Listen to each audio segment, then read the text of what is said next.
Hey there, welcome to Wellness Matters. I'm Sheila Walsh, former Division I athlete turned financial empowerment coach and host of this awesome series inspired by amazing female athletes who are claiming their financial wellness. Here we talk with incredible women in sports about how intertwined physical, mental, emotional, and financial health are, and the money lessons we wish we learned earlier. Through the stories of these women, I hope we can learn from each other so that we can all step into our power when it comes to matters of wellness. Let's get started. Hi, everyone. Welcome. We're here with Tyler Petropulos, a former NCAA Division I lacrosse player and Director of Development and Communications at the Red Sox Foundation. She is an impressive athlete and a well-known figure in sports philanthropy. She started playing lacrosse when she was 5 years old, and she was named a two-time U.S. Lacrosse All-American and an academic All-American before she even got to college. Tyler played lacrosse at Harvard University. She was a two-time captain there. And after graduating, Tyler went and began working with the Red Sox Foundation, which is the official team charity of the Boston Red Sox and one of the largest philanthropic team charities in all of Major League Baseball. So Tyler oversees the Red Sox Foundation's fundraising and marketing strategy, and the foundation celebrated its 20th anniversary last year and has impacted thousands of individuals and communities throughout New England, really through programs improving health, education, and sports opportunities. So we're super excited to have Tyler here. Thank you very much. Sheila, thank you for having me. I'm so excited to be here today. Awesome. We're going to dive right in, and you obviously have had a lot of success as a young athlete playing lacrosse and as a woman in sports, and thought we could just start with you sharing a few highlights from your journey in athletics and as a woman in sports. Awesome. Well, thank you again. My journey really started with my parents. My mom and dad both got so much out of athletics in their lives, and I think they instilled that in my brother and me growing up. My mom, actually, she coached 25 years at our high school, the high school lacrosse program. So I had the honor of playing for her. But she also, prior to that, went to Hamilton where she played lacrosse, but she also helped to start the women's ice hockey team. So from a young age, it was instilled in me that sports was really important, but also really important for women. For my dad, he played basketball all his life, and his whole family, they're like 6'5" and taller. So that's where I get my height from. But he actually played basketball overseas in Greece for a year in a professional league, which was really amazing. So again, from a young age, I was just taught that sports could give you so many opportunities and unlock so many doors for you. I played lacrosse, obviously, all throughout high school into college. It was very, very incredible to have the opportunity to attend Harvard. I wouldn't have had that opportunity if I didn't play lacrosse. And I think just overall, I've had so many life experiences, right? But some of the highlights I think have been, for me, as I mentioned, my mom coached me in high school, and my senior year, we actually went undefeated and won the state championship, which in of itself is amazing. But to do it with my mom was just incredible. And my dad has always been her cheerleader on the sidelines, my brother too. So again, to have that experience was incredible. And now, after I graduated college, I had the amazing opportunity to dive right back into sports in the form of a career at the Red Sox Foundation, which, as you mentioned, I've got my hoodie on today. Love it. It empowers youth through sports, academics, but we also do so many things in the area of health as well. So again, just incredibly lucky to come to work every day. I'm at Fenway Park right now, and to leverage the incredible brand that is the Red Sox to really do good in our communities. That's awesome. Yeah. And Tyler, I have to say, the first time when we met as another tall woman, I was really excited to meet another tall woman. Yes. Yeah. So, how was it having your mom as a coach? I want to get into some lessons that you learned in sports that you have applied into your overall life, and I'm wondering, in that, is there anything specific that you learned from your mom as a coach, a lesson that you've applied in your overall life, but just in general, how was that having your mom as a coach? It was the best. Yeah. I know that that can't be said for all kind of mother-daughter dynamics always, but for us, it worked. I think from a young age, again, she started coaching when I was 5 years old. So I would go with her to her practices. I had like 20 older sisters as a result every year. And I just grew up in an environment where it was just very natural that my mom was a leader in this space. So when I finally had the opportunity to go to high school, she actually had considered not coaching. And I think a lot had to do with the fact that parents can be tough sometimes, especially when the coach has, a child on the team.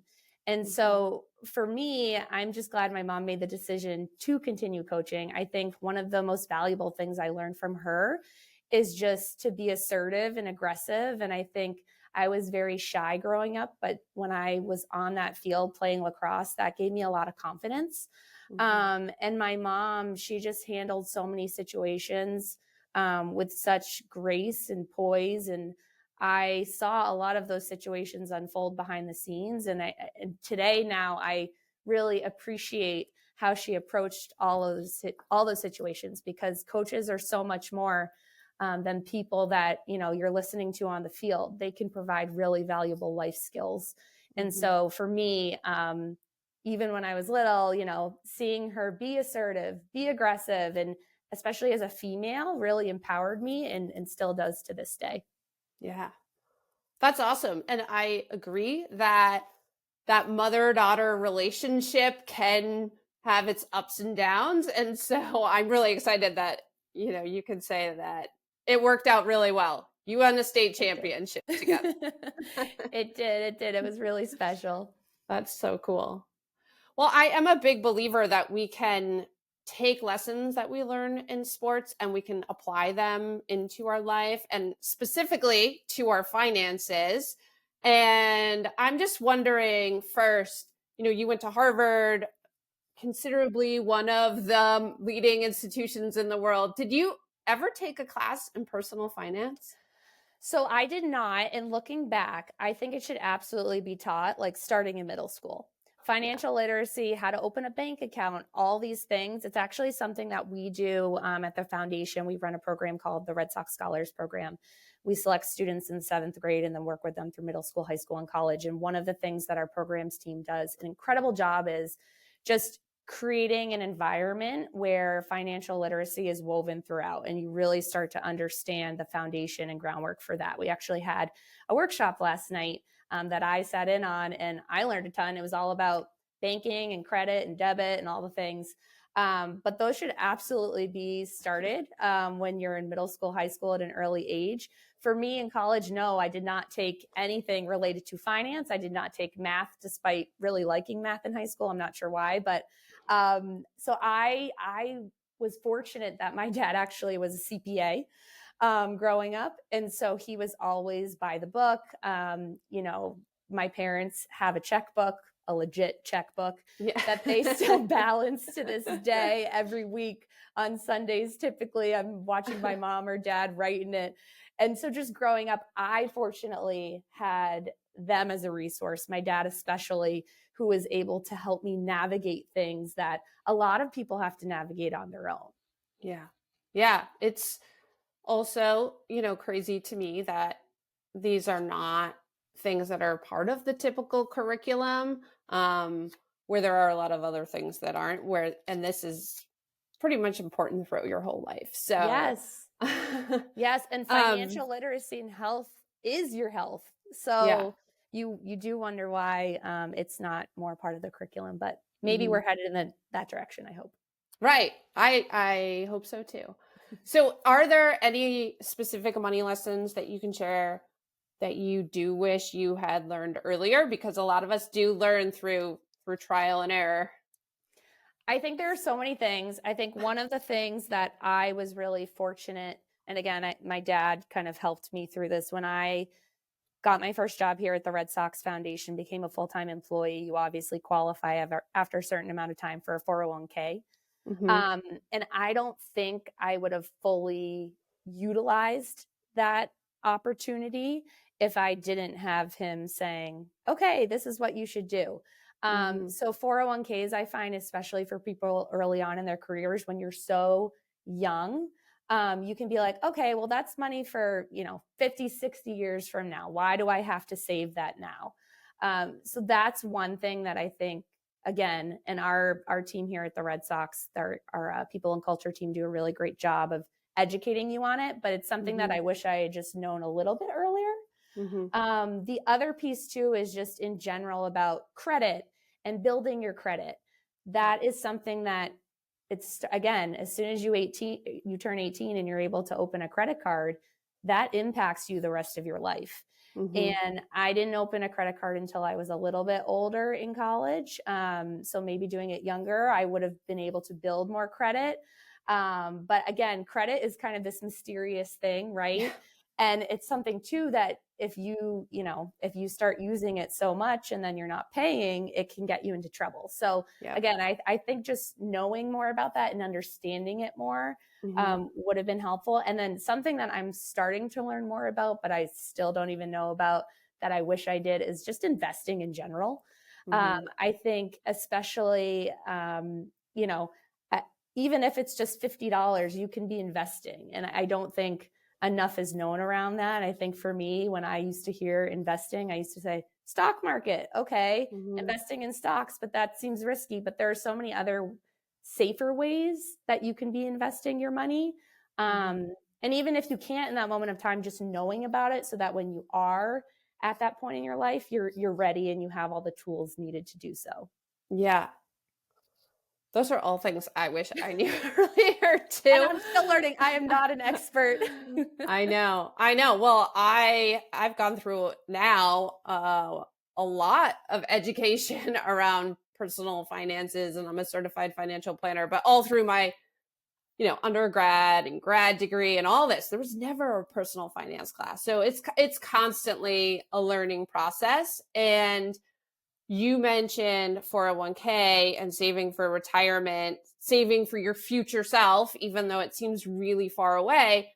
That is important to get started when you're younger because you really put time on your side. And this concept of compounding interest is one that is really important for us to learn, because then you kind of get why starting earlier is better for you, because it just gives more time for that interest to compound so that, your future self will really thank you. Absolutely. Yeah. Are there any things, specific to women that you would suggest, or maybe you could just start with, if there's anything specific that you found in your life has really helped you to take kind of control of your financial situations. You just talked about some things that you've learned more about and you wish you kind of knew earlier, but I don't know if there's any tips or strategies, techniques, things that you have done, like actions that have helped you, and if there's anything specific you would mention that you think has helped you as a woman. Yeah, well, the first thing I'll say to that point is just women tend to prioritize others over themselves. I do it every single day. And so sometimes just something as simple as self-care. If I'm prioritizing others, like, the team here that I'm working with, if I'm working late, I stay to help someone, whatever it may be, I typically sacrifice my own well-being to help those around me. And that's not specific to me. That is, I think, very common with women, especially. So that's the first thing I'll say that I've been trying to do better, is just carve out more time to take care of myself. And that means financially too, right? I think some specific strategies that have helped me, well, I can think of one in particular that it seems very small, but it actually has really helped me to budget and just control my spending a little bit more, is actually not using a debit card. I find that when I use a debit card, I know the cash is there and I can just spend, spend, spend. Whereas when I use my credit cards, I've actually started to use certain credit cards for certain things. So there's one credit card that I always use for my groceries and gas, because those are fixed expenses every month that I more or less know have to be there in order for me to live. So that allows me to see at the end of the month how much I have spent on that. I have another credit card that, okay, maybe I want to go out one night or go to dinner with some friends that I typically wouldn't be in my budget. I use that credit card. And then it's interesting. And I only recently started doing this, so I haven't seen trends yet, but I think it just helps me to manage my finances a little bit more. And also credit cards too are a great way of getting rewards for spending. For at least for me, my debit card, I don't have any rewards, but I have a couple of credit cards that have great rewards. I actually just got one that's connected to an airline, the JetBlue card. Highly recommend. And traveling is something I want to do more of. And so I already have over 40,000 miles, I think, because when I first opened the card, you get like a bonus, however many tens of thousands of miles, and then you just accumulate from there on out. So I think that's also something that I've started to become a little bit more savvy at, which has helped.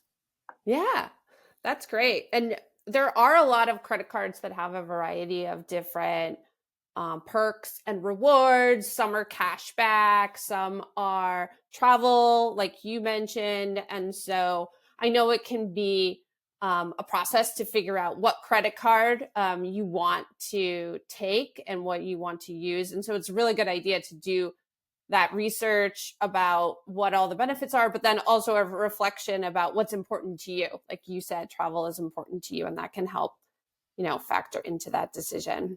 Yes. And that's all connected to self-care, right? Yeah. I'm told all the time that I should be taking more vacations. So this is my small way of starting to figure out how to do that, because I won't have to pay for flights. Yeah, exactly.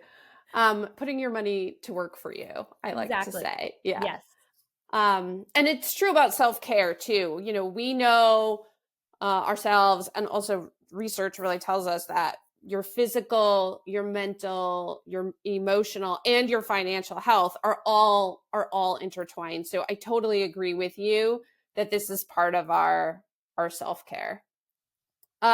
Question about sort of what you're seeing now in sports, because there has been an increased focus on thinking about individuals as with their overall well-being in mind, more than just an athlete, and thinking about more self-care things. And I'm wondering if you can just share anything you've seen kind of change and shift, anything that you're seeing is sort of specifically happening at a more of an organizational level, like teams or federations or the Red Sox Foundation, coaches, whatever it might be. What are you kind of seeing as more focus being put on this concept of just overall well-being? Yeah, I think the most simple thing that's happening is people are talking about it more, right? Yeah. They're normalizing the conversation. They're normalizing to talk about your mental health. It's okay, right? There's a huge stigma attached to that. And I think for me in college, I went through a period during my sophomore year where I was actually recommended to speak to a sports psychologist, and I didn't want to do it because there was that stigma. And that opportunity, I did go and speak to the sports psychologist. And at the time, I just thought, I was like, this is such a waste of time. I just want to get back onto the field. What am I doing? And again, in retrospect, I look back and I think to myself and I say, that was really helpful. In college, especially when you are thrown into it and you are, practicing however many hours a day, and then you have your classwork on top of that and other things, it can be challenging. And I think just talking about it is a great start. I didn't appreciate it at the time. I certainly appreciate it now. And being at an organization here at the Red Sox and Red Sox Foundation, and it starts with our leadership. For me, our executive director and EVP of social impact, Becca Salwasser, she's incredible. And she normalizes talking about these things, right? And I think there's power to that. For us at the foundation, we have some great partners, specifically in the mental health space. The Ruderman Family Foundation is one. And last year, we led a conversation with key figures in our local community, including Linda Henry, who's on our board, including Billy Bean, Sam Kennedy, and others. And we just took about an hour and a half of the day and we dedicated it to just having a conversation about mental health. And so I think it really starts there, and it starts with leadership in the top, just making sure that everyone knows it's okay to talk about it. It's important to talk about it because it's part of our overall health. And so I've just really appreciated it being here. And again, our people and culture team who drive all of our human resource efforts, they've done a great job of just making sure that we know resources also exist for us as employees. And I know they're also doing that on the player side as well. I agree that it's a good first step just to have that awareness. And so it's really encouraging for me to hear, what the Red Sox Foundation and the Red Sox are doing and your team, and having that opportunity and access to that opportunity now, because there is more focus, but there's more we can do too, right? Absolutely. There's always more work to be done. And that's next. It's like, what's next? Okay, we're talking about it now, but moving forward, what are the action items that we can actually be taking? Yeah.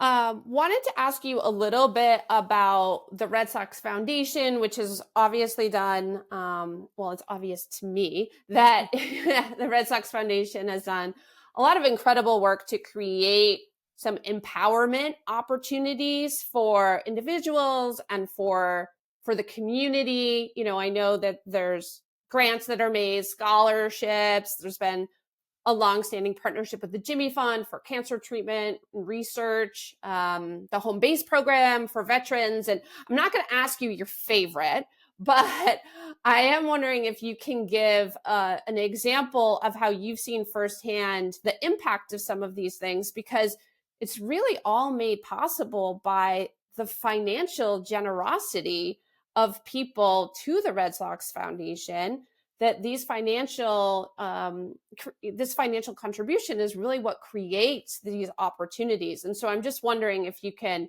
share, one example that you've seen firsthand of the impact that you've had. I mean, you can share your favorite if you want, but I mean, I could talk about this for days, so it's good you're asking me to only share one example. But yes, for those who don't know, the Red Sox Foundation, we're obviously the official team charity of the Boston Red Sox, but we're actually a 501c3 public nonprofit charity. So we actually do all of our own fundraising. So Sheila, as you mentioned, all of the impact we've made, and we were started in 2002 by John Henry, Tom Werner, and their partners to really commit to the community that we were here for them. And so since 2002, we fundraised and distributed over $112 million into our community. And that's not done without the incredible passion and compassion of Red Sox Nation. And so the three distinct ways that we're driving an impact is in health, education, and recreation. And the one example I will give, because we do run all of our own programming here at the Red Sox Foundation, any dollars that we have left over, we're actually able to make in the form of small grants, as you alluded to other mission-aligned organizations. And so one of the examples that I like to give is our Red Sox Scholars Program. It's the program that I mentioned earlier in our conversation, but we select 12 seventh graders every year from Boston Public Schools and Boston Public Charter Schools. And our mission is to essentially empower them. I actually used to work on the program side of things, so this program is particularly near and dear to my heart. But our programs team, led by my colleague Brad Schoonmaker and Lydia Zayas, they do amazing work. And it really, at the end of the day, yes, we are giving them a $10,000 college scholarship, but we are giving them so much more than that. We're providing academic, professional, and social support and mentorship. And as a result, we're instilling a sense of family, team, and belonging that is connected to driving long-term success. So walking into work every day, I feel a part of that family. Again, I mentioned this, but last night we were at an event with our Red Sox scholars, and it's just incredible because you're with them from seventh grade all the way through college and beyond. We had dinner a couple nights ago with two of I call them alumna, but they're not even alumna anymore. They're just our friends and our family, right? You become so closely connected. But it's not without, the generosity, like you mentioned, of Red Sox Nation, we wouldn't be able to run this program.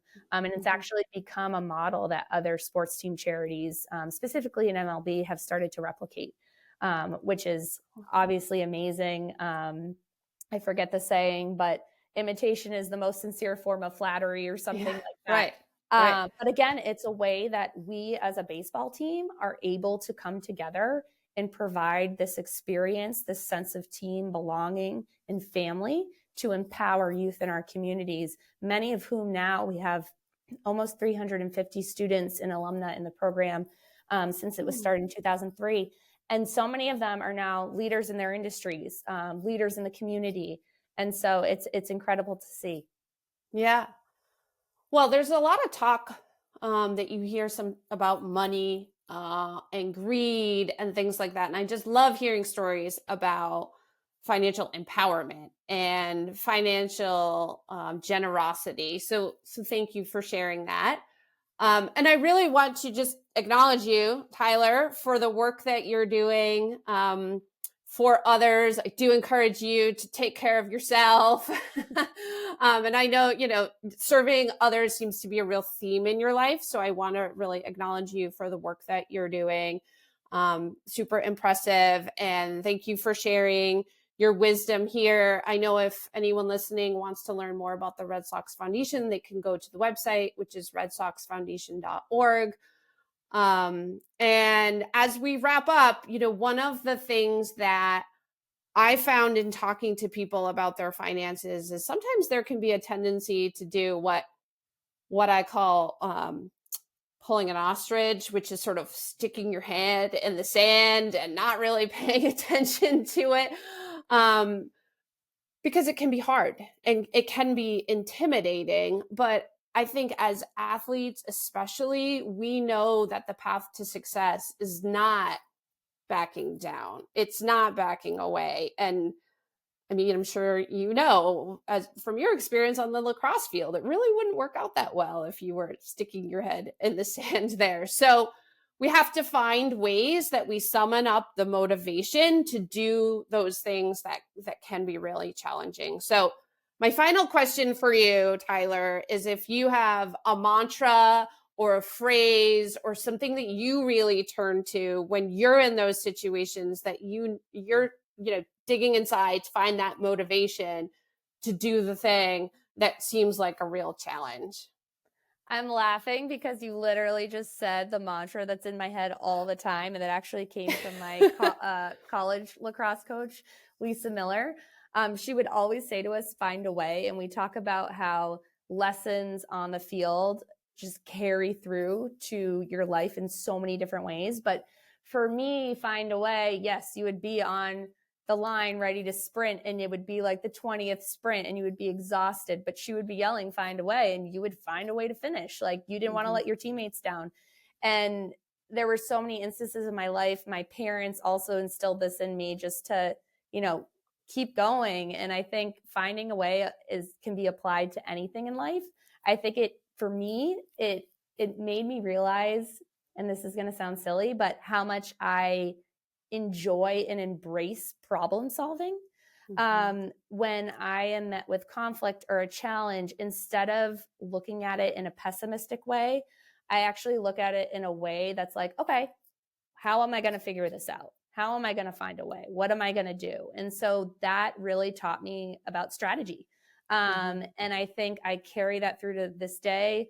Find a way is actually the quote on the Red Sox Foundation website for me, because it's very applicable. And again, I have come to really embrace just figuring it out. And that applies to all facets of my life. Mm-hmm.